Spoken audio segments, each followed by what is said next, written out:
সাত শর্ত পূরণ না হলে মিলবে না শিক্ষকদের বদলির সুযোগ। বেসরকারি এমপিওভুক্ত স্কুল কলেজের শিক্ষকদের বদলির আবেদন শুরু হয়েছে। তবে নির্দিষ্ট 7টি শর্ত পূরণ না হলে সংশ্লিষ্ট শিক্ষক বদলির জন্য আবেদন করতে পারবেন না। আজ শুক্রবার 21 আগস্ট সকাল 11টা থেকে অনলাইনে আবেদন নেওয়া শুরু হয়েছে। আবেদন করা যাবে আগামী 27 আগস্ট পর্যন্ত। শুক্রবার আবেদন শুরুর পর বদলির জন্য নির্ধারিত ওয়েবসাইটে প্রবেশ করলেই এসব শর্ত ও নির্দেশনা দেখা যায়। বদলির আবেদনে যে 7 শর্ত: একজন শিক্ষক সর্বোচ্চ 3টি প্রতিষ্ঠানে বদলির জন্য আবেদন করতে পারবেন।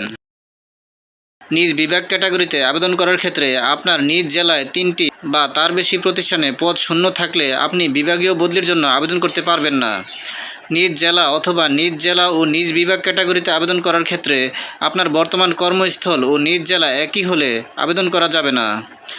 স্পাউসের কর্মস্থল ক্যাটাগরিতে আবেদন করার ক্ষেত্রে আপনার বর্তমান কর্মস্থল এবং আপনার স্বামী স্ত্রী কর্মস্থল একই জেলায় হলে আবেদন করা যাবে না। স্পাউসের নিজ জেলা ক্যাটাগরিতে আবেদন করার ক্ষেত্রে আপনার বর্তমান কর্মস্থল এবং আপনার স্বামী/স্ত্রী নিজ জেলা একই হলে আবেদন করা যাবে না।